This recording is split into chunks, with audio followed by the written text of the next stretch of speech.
Bismillahirrahmanirrahim. Assalamu alaikum, student. Walaikum salam.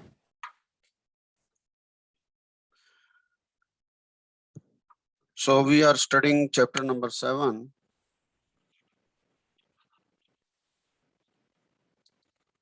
So in chapter number 7, last time we have studied about the work done. So work done by constant force and work done by a variable force.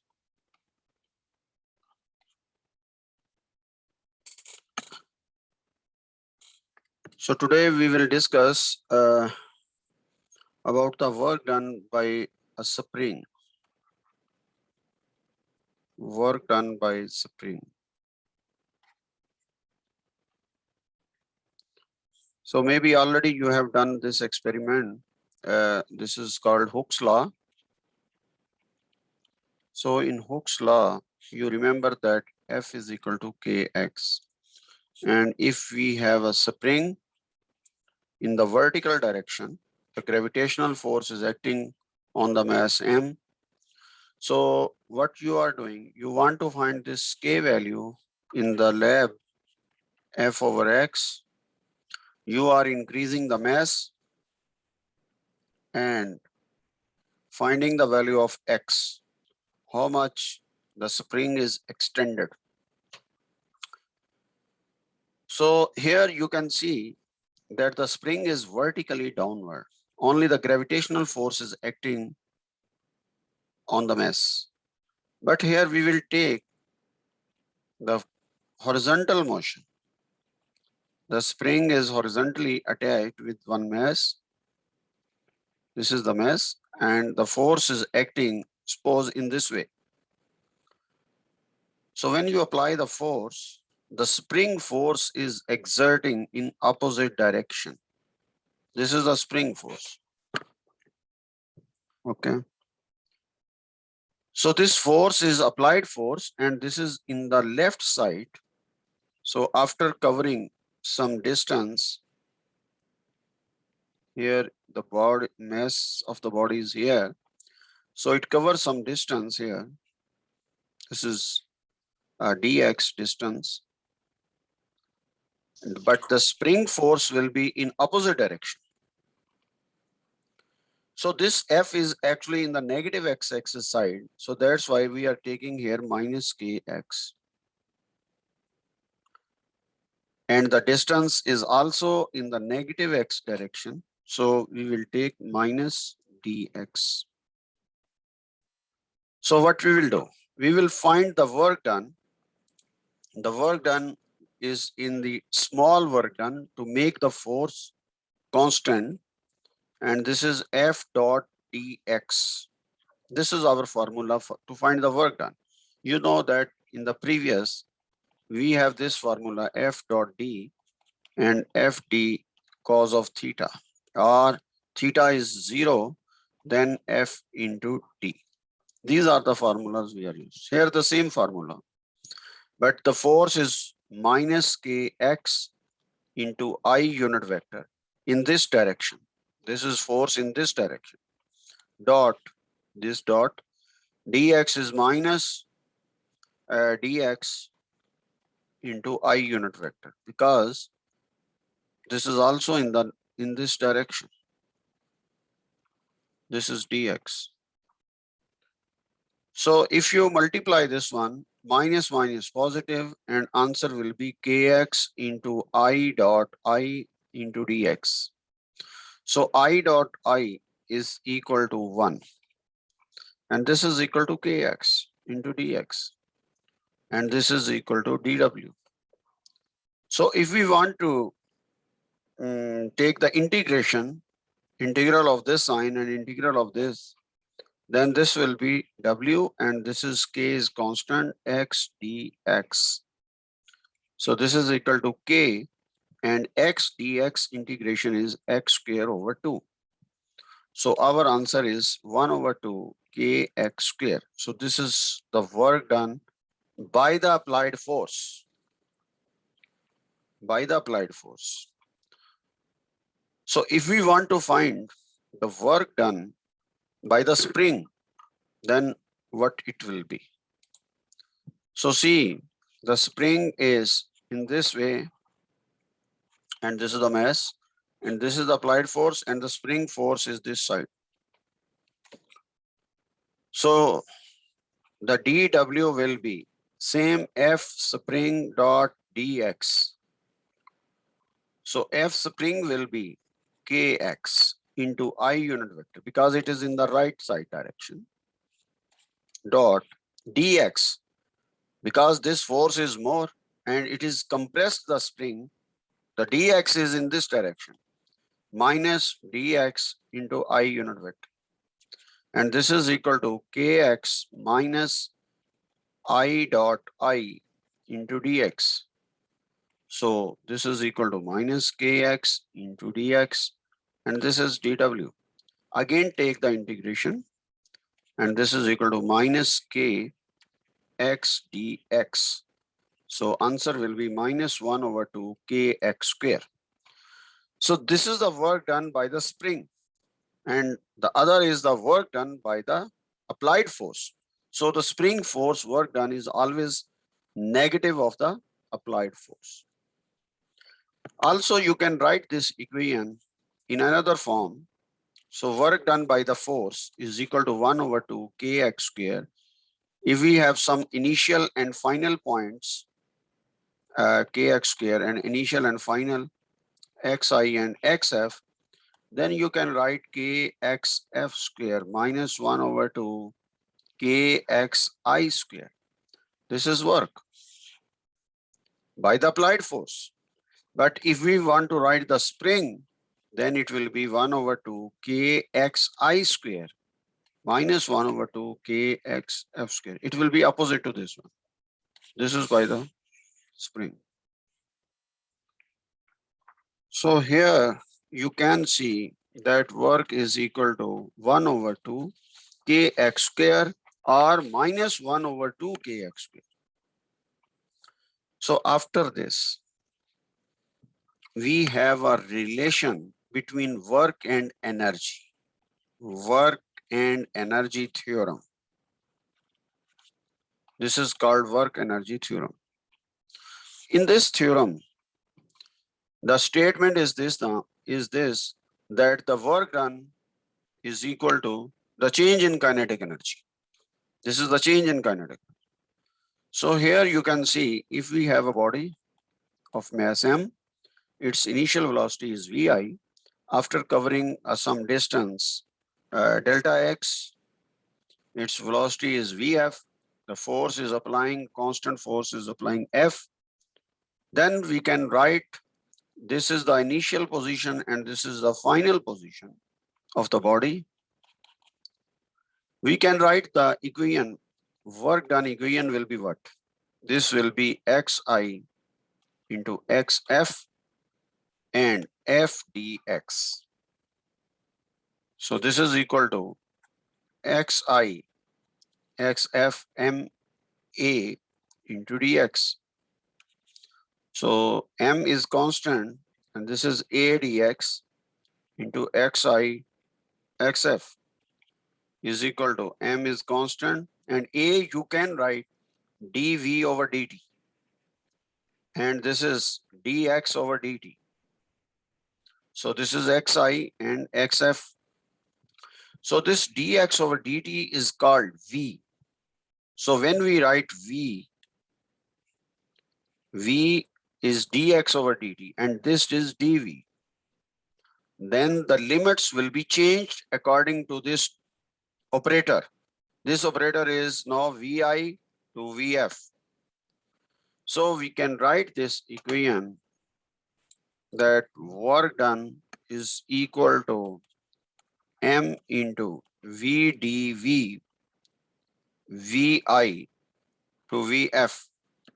So if you solve this one, then again it is v square over 2 and vi into vf.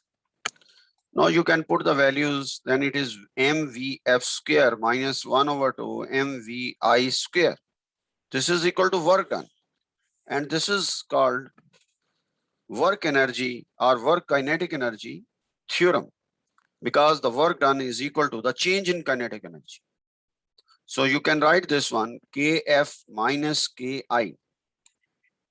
Kf kinetic energy final minus kinetic energy initial, or sometimes we can write it delta K. So if there is a frictional force involved, then what we will do? If there is a frictional force, then it will be m1 over 2 mvf square minus 1 over 2 mvi square plus the work done against the frictional force. So this work done against the frictional force will be F into D. So work done by the applied force F into D is equal to change in kinetic energy, mean kinetic energy final minus kinetic energy initial plus F into D. So if we want to write the value of F, you know that F is mu K into N. Because the body is moving, it is kinetic friction, and mu K into N is mg. So F into D is equal to 1 over 2 mvf square minus 1 over 2 mvi square plus mu K mg into D. So this is the complete equation. If the frictional force is 0, then we will ignore this factor and only solve this one. If frictional force is there, then we will use this whole equation. Okay, after this, but we will study more detail in chapter number 8 about this one. But here you should remember that the work energy principle is the work done is equal to change in kinetic energy.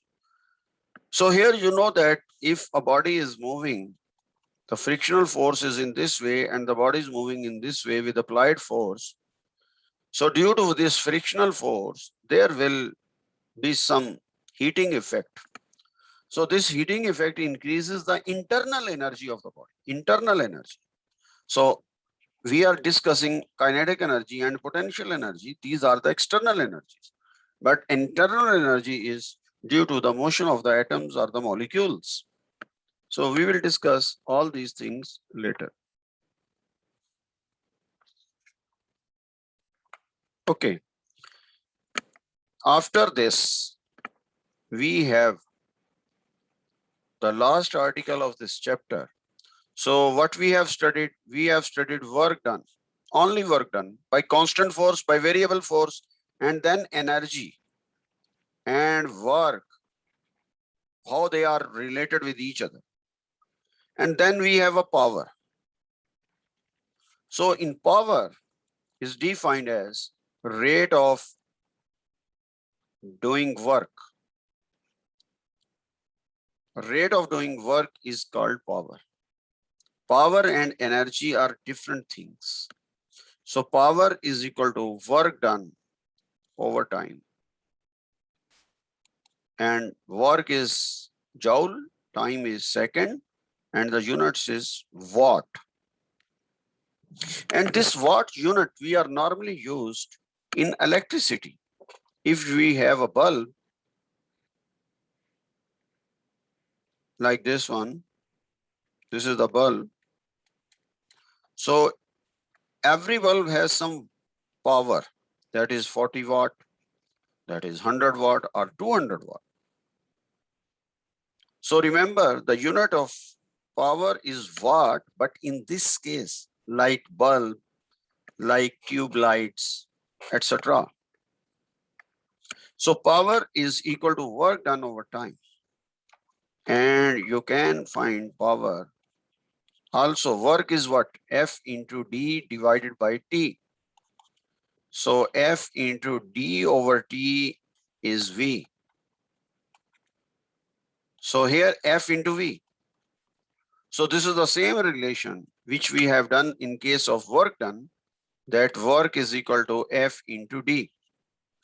And we write it F dot D in dot product form. So here we write F dot V. And this is power. So we have many power formulas. You can open this one, FV cos of theta. And also you can write power is equal to energy over time. Energy over time. So energy can be potential energy, energy can be kinetic energy. So normally this relation is also very important to solve the problems. This is important. So here you can see that this formula you can write into MA into D over T also. So in different form you can write. So actually the power is rate of doing work or energy over time. This is called power. So unit of power is watt, but this watt unit we are using in electricity, especially in the bulb or tube lights. But if the things are rotating things. Rotating things mean what? Rotating things mean motors, electric motors and generators and your this engines, car engines. So the unit of power is not watt, it is horsepower, HP.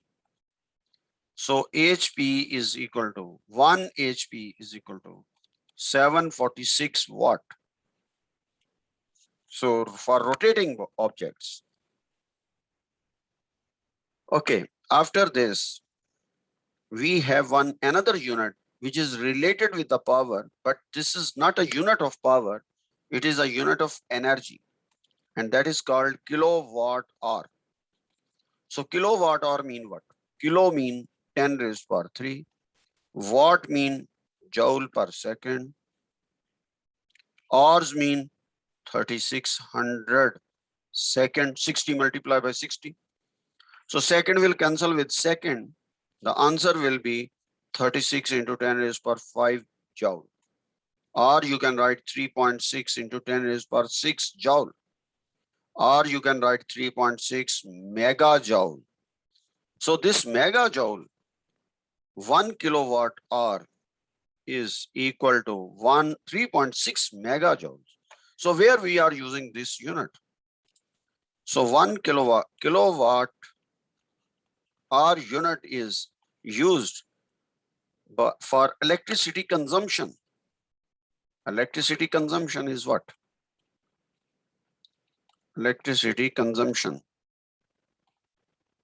So if you see and check the electric bills of your house, that is sent by the Saudi electric company. So this bill is in kilowatt hour. So it means that 1 kilowatt hour is 3.6 megajoule, and this is equal to 1 electrical unit.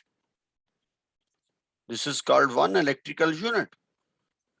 How many units you are using? So each unit they have defined the value. Suppose 1 unit is let's see 1 real. So if you are using 200 units, then they will multiply 200 by 1 is 200 real your bill. So like this one they have decided in this way. So this kilowatt hour they measure from the electric meter which is outside the houses. So remember, kilowatt hour is the unit of energy, not power. Power units are only watt or horsepower. Okay, so this is all about this chapter number 7. And now let's see some problems of this chapter. So here you can see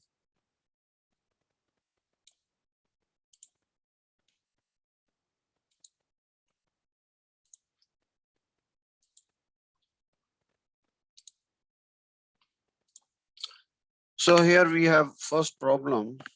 So in this problem, you can see that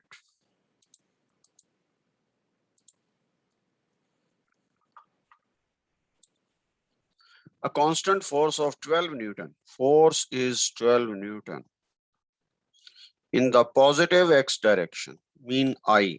So this is the vector. Force is a vector. X on a 4 kg object, mass is 4 kg. It moves from the origin to point, this point. So the distance is, I am writing this delta R, and it is given 6I minus 8J. This is the delta R. How much work is done? So we have to find the work done. So work done is equal to F dot delta R. F is what? 12I dot delta R is 6I minus 8J. So you just multiply with dot product. This is dot.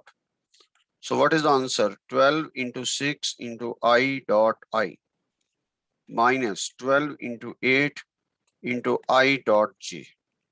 So I dot J is 0 and I dot I is 1. So your answer will be 72 joule. This is the answer. So in this way you can solve it. Okay, after this problem, a 5 kg object is pulled along a horizontal surface at a constant speed by a 15 Newton force acting 20 degree above the horizontal. M is equal to 5 kg. Constant speed by a force of 15 Newton. It is given by 15 Newton. Theta angle is 20 degree. How much work? So you need that equation which includes theta, and the distance is 6 meters. So work is equal to FD cos of theta.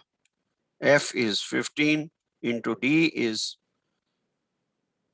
6 into cos of 20 degree. So you can solve it and get the answer. So it is around 84.5 joules. So here answer is 85. This is the answer. Okay. After this, see this problem. A 2 kg particle mass is given. 2 kg has an initial velocity. This is the initial velocity. So VI vector form 5I minus 4J. And some time later, its velocity is, so this is VF in vector form 7I plus 3J. How much work was done by the resultant force during this time interval, assuming no energy is lost in the process? So you have to find the work done. So work done is equal to change in kinetic energy. We know this one. 1 over 2 mvf square minus 1 over 2 mvi square. So if we know the vf and vi value, magnitude value, we can solve this problem easily. So find the magnitude. So from here vi magnitude 5 square plus 4 square under root. So it is 25 plus 16, 41 under root. And this will be what? 7 square plus 3 square, 49 plus 9, 58 under root. So what you will do? 1 over 2 into m. M is 2. Vf square, 58 under root square, minus 1 over 2 into Vi square, 41 under root square. So you can cancel this one, and this is cancelled, and this is 58, minus this is cancelled, and this is 41. So answer is 7541. So 17 joule. So this is the answer. So in this problem, first you have to find the magnitude of the initial velocity and the final velocity. Okay. In this problem, a block is pushed across a horizontal surface from point A to point B. From point A to point B, it is moving by applying this force, and the block is moving in this direction. And the P value is 5.4 Newton. This is given. The magnitude of the force of friction acting on the block between A and B is, so frictional force is given 1.2 Newton. It means the frictional force will be in this side. And the points A and B are, so they are apart. The distance between A and B is 0.5 meter. If the kinetic energy of the block A and B are 4 joule and 5.6 joule respectively, so it means the kinetic energy at point A is equal to 4 joule and kinetic energy at point B is equal to 5.6 joule. How much work is done by the force between A and B? So we have to find the work done. So here you can see the frictional force is also involved. So what we will do? We will write the formula of the work energy theorem, but with frictional force. So, but with frictional force will be what? This is by the force P is equal to change in kinetic energy. So change in kinetic energy mean kinetic energy P minus kinetic energy A plus the work done by the frictional force. This is F into D. So kinetic energy B is 5.6 minus 4 plus 1.2 into D 0.5. So this is 1.6 plus 12 5 is the 60 and this is 0.6. And you can add this one. This is 2.2 joule. So this is the solution and the answer is here 2.2. You can see. So these are the problems and I have discussed with you the articles up to the power, and we have other problems, more problems. I will solve this one in the next lecture. So in the next lecture, we will finish all these problems, and in this way, your chapter number 7 will be finished. So I don't want to take more time from you because you have a midterm exam. Okay, thank you. If you have any question, you can ask. Otherwise, see you in the next lecture. Okay, thank you. Okay, thank you. Assalamu alaikum.